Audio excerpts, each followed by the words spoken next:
लगभग 48 घंटे पहले देखिए आपकी स्क्रीन पर भारत सरकार ने एक ड्राफ्ट जारी किया और यह ड्राफ्ट आप देख रहे हैं ना, यह साधारण ड्राफ्ट नहीं है। और जैसे ही यह ड्राफ्ट सामने आता है तो सवालों की बाढ़ लग जाती है कि क्या मोदी सरकार को आलोचना बिल्कुल भी बर्दाश्त नहीं और जो आलोचना करेगा उसका चैनल बंद कर दिया जाएगा। क्या वाकई में मोदी जी को आलोचना का सामना करना अब नागवार गुजर रहा है? क्या वाकई में नया सोशल मीडिया नियम खत्म कर देगा बोलने की पूरी आजादी? आपकी स्क्रीन पर भारत सरकार का यह ड्राफ्ट, अब इस ड्राफ्ट में ऐसा क्या लिखा है जिसकी आलोचना सोशल मीडिया पर जमकर हो रही है और बकायदा मोदी जी के जो अपने कभी खुलकर मोदी जी का समर्थन करते थे वो तक विरोध कर रहे हैं, सोशल मीडिया पर लिख रहे हैं। मगर पहले यह जान लीजिए कि इस ड्राफ्ट में ऐसा क्या है। दरअसल इस ड्राफ्ट के तहत देश के लोगों से सुझाव मांगा गया है, यानी आपसे सुझाव मांगा गया है। इस सुझाव के लिए लगभग 15 दिन की मोहलत दी गई है और इसके बाद इस ड्राफ्ट के हिसाब से अगर भारत सरकार आगे बढ़ती है तो फिर YouTube तो छोड़िए, फेसबुक और इंस्टाग्राम में कोई छोटी सी रील न्यूज़ की शेयर करना भी एक आम नागरिक के लिए भी मुश्किल हो जाएगा। इतना ही नहीं, व्यंग करेंगे तो आपके लिए मुसीबत भी आ सकती है। व्यंग समझ रहे हैं ना, कटाक्ष करना।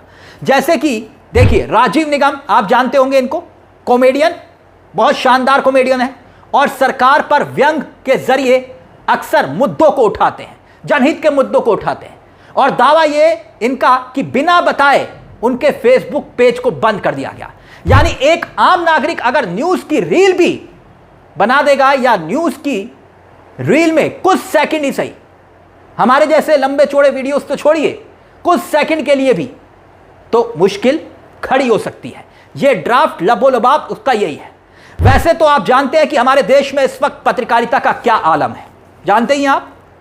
और इसके बाद एक नई पोद पैदा हुई और यह नई पोद थी इंडिपेंडेंट न्यूज़ क्रिएटर्स की, जिसमें हमारे जैसे तमाम यूट्यूब के पत्रकार हैं, चाहे आप देखिए रवीश कुमार हो, अजीत अंजुम हो, अभिसार शर्मा हो, ध्रुव राठी हो, ये न्यूज़ क्रिएटर्स हैं और यूट्यूब पर वीडियोस बनाते हैं और आपके मुद्दों को बेबाकी से उठाते हैं और अपनी राय रखते हैं। लेकिन अब जैसे कि आप जानते हैं कि MIB ने बाकायदा एक पूरा ड्राफ्ट ये शेयर किया है जिसे आप देख सकते हैं 30 मार्च को, 30 मार्च की तारीख है और शेयर किया गया। सूचना प्रौद्योगिकी नियम 2021 में प्रस्तावित संशोधन है ये और बाकायदा देखिए इंडियन एक्सप्रेस के साथ साथ तमाम अखबारों ने इसको लेकर बाकायदा लेख छापे हैं।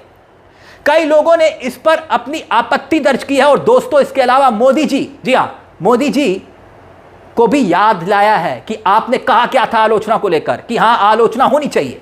और अब इस ड्राफ्ट में ऐसा क्या लिखा है वो भी जल्दी से मैं आपको बता देता हूं। इस ड्राफ्ट में जो लिखा है, जो सबसे इंपॉर्टेंट बात लिखी है जिसको लेकर देश के लोगों से सुझाव मांगा गया है, जिसमें सबसे महत्वपूर्ण बात है एक प्रपोजल भारत सरकार ने, जिसके तहत होगा क्या कि गवर्नमेंट ऐसे लोगों का न्यूज़ कंटेंट ब्लॉक कर देगी जो सीधे तौर पर सवाल खड़ा होगा कि यह पब्लिशर है या नहीं। मतलब वो यूजर जो पब्लिशर के तौर पर डिफाइन नहीं होते हैं, मतलब प्रकाशन के तौर पर डिफाइन नहीं होते हैं, उसका कंटेंट ब्लॉक किया जा सकता है। अब आप कहेंगे इसका क्या मतलब हुआ? मतलब भी जल्दी से मैं बताता हूं कि सरकार को अगर लगता है कि यह प्रकाशन नहीं है यानी पब्लिशर नहीं है तो ब्लॉक कर देंगे। और आप जानते हैं दोस्तों कि हम जैसे पत्रकारों को सरकार क्या समझती है? सरकार पत्रकार नहीं मानती है। पत्रकार कौन है? जो सरकार की महिमा मंडन करे, दिन रात हिंदू मुसलमान करे और मोदी मोदी मोदी करे। अब उनमें से कुछ बचे हुए ऐसे हैं, मैं साफ बोल रहा हूं कि सभी बिके हुए नहीं हैं, कुछ बचे हुए हैं।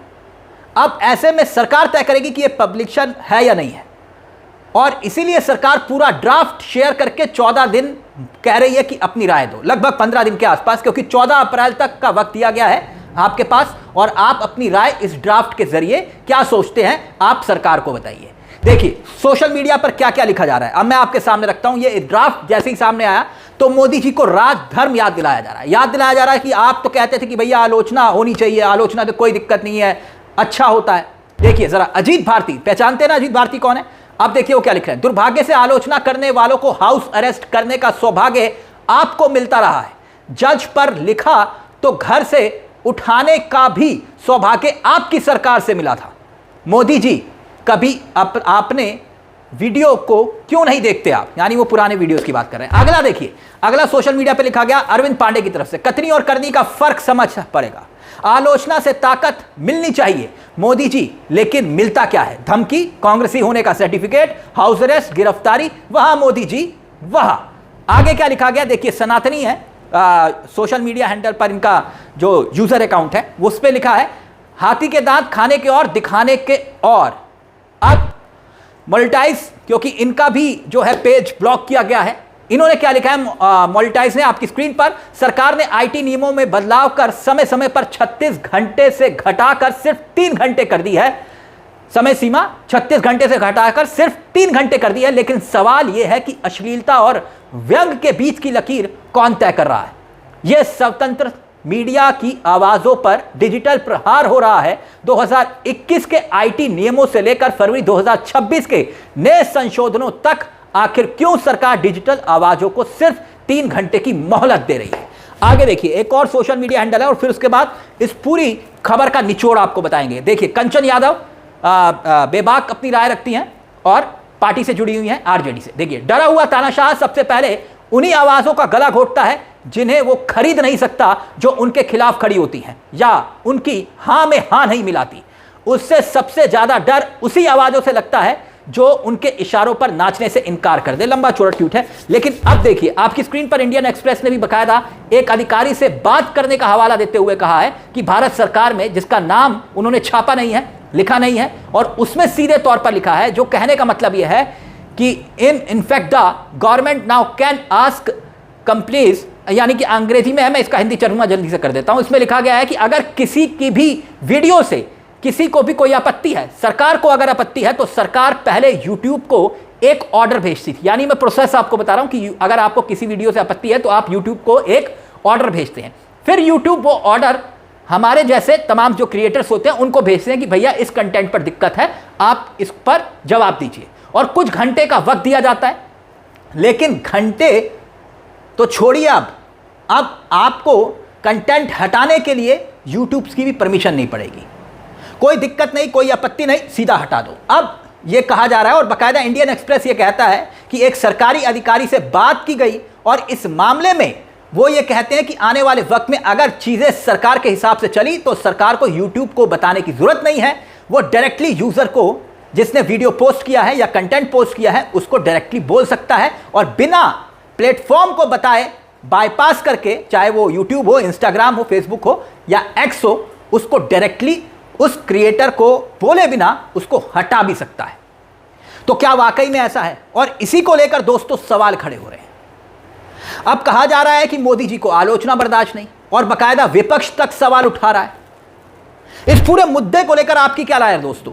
क्योंकि मसला यहां पर यूट्यूब क्रिएटर्स को अगर आप मेल ना भेजें और डायरेक्ट हटा दें, क्योंकि अब इंडिया में अगर नया रास्ता बनाया जा रहा है, और जैसे कि आप जानते हैं कि बहुत सारे न्यूज़ के प्लेटफॉर्म्स हैं जिसके फेसबुक के पेजेस भी अब बंद हो चुके हैं, और सोशल मीडिया पर अब, क्योंकि देखिए सरकार जब कहती है कि हम इतने बलशाली हैं, हमारे पास इतना बड़ा बहुमत है, हम इतने पॉपुलर हैं, हम विश्व गुरु हैं, तो फिर सवाल ये कि ऐसे आदेश लाने की जरूरत क्यों पड़ती है, ड्राफ्ट लाने की जरूरत क्यों पड़ती है? क्या मसला सिर्फ आलोचना का ही है या कहानी कुछ और है? इस पूरे मुद्दे को लेकर अपनी राय हमें कमेंट बॉक्स में जरूर दीजिएगा। मुझे तिलक चावला को दीजिए इजाजत। एक छोटी सी दरख्वास्त, चैनल को सब्सक्राइब जरूर कर लीजिएगा। मंच आप ही का है जहां हम सिर्फ खबर नहीं दिखाते बल्कि खबर के पीछे की खबर भी बताते हैं। नमस्कार, जय हिंद, जय भारत।